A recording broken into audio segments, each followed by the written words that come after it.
Hi, I'm Josh, and welcome to my year-end reading stats review. So this video is coming up right after my fourth quarter review. It is the same basic setup. The difference is we're looking at the numbers for the entire year instead of just the past quarter. Now this is something I've been looking forward to all year because it just is a chance for me to do some big scale reflection, and I love myself some stats, and this is the big reveal. I haven't studied these numbers yet. I haven't looked at what I've achieved, so we will see exactly how well I've accomplished some of my goals. What were my goals? I don't remember. They've been changing throughout the year, honestly, because this is a new channel. But I will tell you what my goal right now is as we talk about these. But the gist of this is that I will tell you what I read by genre, by how long they are, when they're published, and then we'll talk about the diversity of what I'm reading. And then we'll talk about how well I'm tackling my own TBR. Okay, first off, I think I read 214 books this year. You know, I say that, but now that I look at this, it says there are 207, so maybe there are books that I'm missing on this list. So let's scratch that. 207 books based off of my spreadsheet stats. I haven't had a chance to review my Goodreads stats, but still it's close enough. 200 is a new accomplishment. These are more books than I've ever read in my life. Before last year I had read like 250 books, so we're talking about nearly doubling the amount of books I read before this year, and that's largely thanks to BookTube, thanks to this channel. It isn't not necessarily read more because of this channel, it's that because of BookTube I've honed in on a pattern of reading that helps me achieve more that I want to achieve. I'm doing what I want to do. I'm reading what I want. We'll talk about more of that in a second, but the amount of reading that I'm doing isn't because I feel like I have to, it's because I like doing it. When I like something, I tend to overindulge. In fact, that's part of the reason why towards the end of the year I've had to resist reading more, but I'm getting ahead of myself. Let's talk about what we're talking about right now, which is my statistics. Let's look at the genres of what I am reading. Give myself plenty of room to have a big graph here. This is actually pretty good. It's about what I want, honestly. I have them split by color. I've said this before. Nonfiction is going to be shades of orange. We have thrillers, mysteries, horrors in shades of red. We have the historical, literary, classical, and contemporary classified in shades of green. And then we have fantasy and sci-fi in purple and blue. Sci-fi, fantasy, horror, those are my favorite genres. Those dominate my reading to nearly half of what I read. I'm okay with that. What matters to me is that I'm still making room for other genres that aren't necessarily my comfort zone. Now, again, I've said this before and I'll say it again. My sci-fi and fantasy numbers are separated, but technically there's a lot of mesh over. Like a lot of the books that I read are both fantasy and sci-fi. It's the nature of a lot of science fiction is that there tends to be some fantastical a lot of time. Some of the best science fiction has a mesh of fantasy, in my opinion. Looking closer at nonfiction, it's about the same ratios as before. Like we see a good mix of science, memoirs, politics, and general. General being maybe a literary critique, self-help on the rare chance that I read those, because I try to avoid those like the plague. Although, as we know, sometimes plagues are unavoidable, like say in 2020. I think this does a good job of really honing in on the fact that memoirs, history, and politics, those are my favorite things. Like those two genres, are the type of nonfiction that I like to read the most of. Memoirs because I can read about people that I want to learn about, people who I'm interested in, whether they're celebrities or important figures in history. And then there are, of course, history and politics, which is just me learning about the nature of the world that isn't science. And then when we look at historical, literary, classics, and contemporary, I've struggled with these. If you were to go back and relive my previous stats videos, you will notice that throughout the year, I have struggled to have a nice balance of literary, historical, and classic.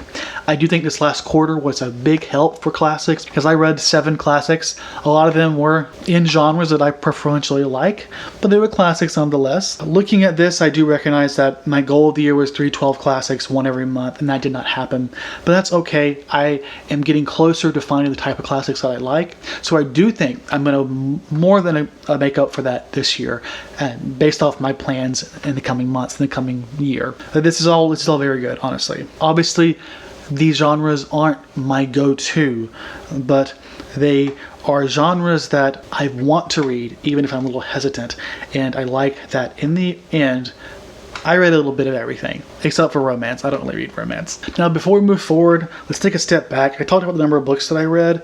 Let's look at the number of books I read per month, because I think it says a lot about my pattern of reading throughout the year. I got into BookTube and really picked up my reading back in October of 2019. And then it was in late January that I finally started doing BookTube. In January 2020 or December of 2019, it was around the time that I was really starting to maximize my amount of reading, where my goal was to read more because I wanted to read as much as I could. And so I did. I read as much as I could, at least I thought I was. We see a shit ton of pages in January, like a lot of pages, 7,500, more than 7,500 pages. Come February, 5,350 pages. March, 6,650. Then come April, oh my God, April, did not realize, nearly 8,000 pages in April. So April was pandemic central, like things were really kicking in and I was going full stop, full throttle. I was not holding back. Then come May, we have a slog. May was when the summer classes started. I was stressed. I made a conscious decision to try and plan to read less. And also I kind of had a bit of a reading slump. But then come fall, that goal had sort of slipped away from me and I started reading more again, despite the fact that I knew that was going to stress me out, trying to push myself to the limit. That was why when I started thinking about my 2021 goals back in October, that I started to make a conscious effort to use that as I started to plan forward. And we sort of see that, right? I planned for 15 books in October, about 15 books, and I read 15 books. And then November and December, we see me sort of slipping down that slope. And I talk about this in one of my, I think my December wrap up, and how I'm curious if I just got overwhelmed and didn't read as much in November and December and even October, or is it that because I lowered my goal, my limit of what I was planning to read, I basically sort of plateaued sooner. What I mean to say is that in these later months, was there something about those months that made it harder for me to read? Or was it that because I was planning to read less, I naturally did not feel the urge to read as much? I guess all we can really do is wait and see what happens this year as I continue the same sort of goals as I did the last few months. But I think I'm okay with this. There's a nice balance that I'm trying to achieve here with reading as much as I'd like to, while also making time for BookTube and also other things in my personal life. And I do think that I'm starting to achieve that in these last few months of 2020. This is probably boring to y'all, isn't it? Just talking about my reading patterns through the year. I think it's pretty fascinating, thinking about what was happening in my life, how my approach to reading was changing, not just because of what's happening in my life, but also just because my reading desires, they change. Now, going back to looking at the stats for the individual books, if we look at ratings, we're looking at a decent range, I think. Still no one-star reviews, and obviously it's not that there aren't any one-star books, but I think I struggle. Like, I don't understand how anyone could possibly rate a book 1 star if you actually read it. Like, how do you have the attention span to stay with a 1-star book? I don't think I understand. In the past, I've expressed a problem or a dissatisfaction with my amount of higher ratings, and there's a reason for that. Think of it like sort of supply and demand. If there's a surplus of gold in the market, the gold will depreciate. So these 4 to 5-star reviews, they sort of lose value if everything I read, I rate that. Not every book is going to be equal. So the point of my rating system is supposed to be to reflect the range quality of what I'm reading. And that's sort of why I have a bit of problem with the fact that so many of my books are higher. I need to figure out, maybe I haven't figured out yet, but maybe I should think about how I'm reading books. Maybe I should shift it down. If I think it should be a 2-star, it should be a 1-star. If I think it should be a 5-star, oh shit, I don't have it. When do I read a 5-star? This shit's so hard. I don't like it. It's too much pressure. I have a system. I like it. Should it matter? I don't know. But that's what I'm thinking about. We'll see what happens in the next year. I mean, obviously, it's something that bothers me, but I'm not sure it's worth the cognitive effort it takes to think about it, because it's just a fucking rating, right? That's all it is. It doesn't really have any impact on what I'm reading. It may affect the quality of my reviews, but it doesn't change my quality of reading. So then looking at page numbers, I read a lot of 400 less page books. I would like to, on average, read longer books. That's the gist of this here, right? Not much to say here. There's nothing wrong with shorter books. I just think there's something very satisfying about getting a long, good book. A good long book you can just marinate in for days is something I really like. Now moving on to publication year, and this was not so bad. Obviously, I could manage to read older books, older than 1950. Am I going to accomplish that? I'm not sure. I am working to get to more classics, so that might be better. But then a decent amount of, I think, 1950 to 2000. And I think part of that is like people like John Steinbeck, Shirley Jackson, and in the coming months of this year, I'm going to read more Daphne du Maurier. So like these are newer classic authors who I've learned that I really like. So I think that's part of why we're seeing more in that category. But obviously the most books that I've read are in these last 5 years. I split the last 5 years a lot, so you can see that I'm reading a decent amount of backlist books, but this is still fairly new. Is it just there? Now let's take a look at the diversity of what I'm reading, starting with gender. Oh my god, is this right? I'm going to show you the graph after I fix it, but the graph that I'm looking at here, no, this isn't right, because there is no non-binary or trans authors. This is my current reading. In past months, essentially, I tend to read more women than men, more cis women than men, than cis men. But you should be seeing here a small sliver of non-binary and trans authors. I don't mean to suggest that non-binary authors and trans authors are the same, obviously, but right now I am not reading enough of either. So my goal is to try and make a concerted effort to read more of both. And once they start becoming a larger sect of what I'm reading, I'll sort of break it down a bit more to start analyzing the diversity within that underrepresented group a bit more. So just to add on to what I said, I read a decent amount more women than men, which I'm okay with. Smash the patriarchy. I spent my entire life reading more men than women. Do I want to read a more split? Yes, I would like to read a split. But that lack of diversity in men to women, I feel like is good enough, in my opinion. What I need to get more of is, of course, I need to read more authors who are trans and non-binary. That's about 3% of what I read. 6 total isn't a negligible amount of books, but relative to what I did read, it's not enough. Just not enough. Speaking as someone who is queer, like I want to better appreciate the queer community and the range of voices that are there. Now looking at queer representation, it's about a quarter of what I read, a little bit less. I would love this to be, I don't know, at least a third, I guess is the next goal. I mean, ideally, I suppose half would be great. I'm not really sure what's achievable here, but the goal is always to get a bit more. So right now, maybe this next year I can work towards a third. Queer representation will be authors who are queer and protagonists who are queer. There's still a little bit of leeway there. I talked about this in my fourth quarter wrap-up.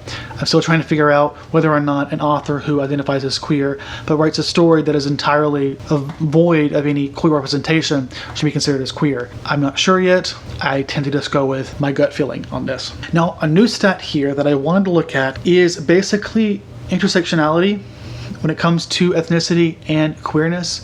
And if you have any ideas on how to better represent this in a sort of visual way, let me know.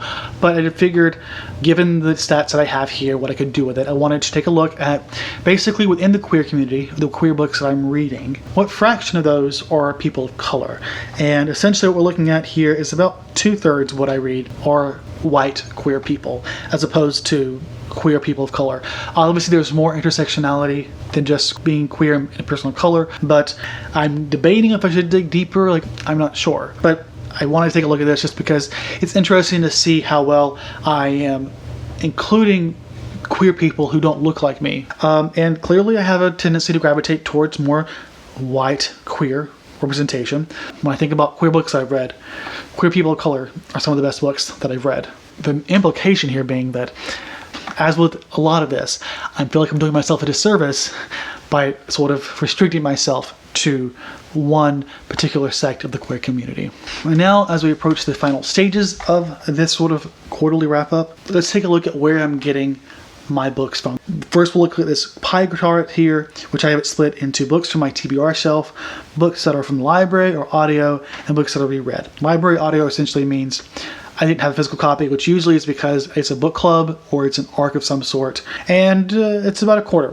So realistically, this number isn't bad. As I said with my December wrap-up, it appears to be good, but what we have to really pay attention here is how old the books on my TBR shelf, because my TBR shelf might be books that I bought like last month, in which case can you really say that I'm reading books off my TBR shelf? But again, put a pin in that for now. We'll take a look at ages of my books in a second. But first, let's take a look at this set of data across the entire year per month.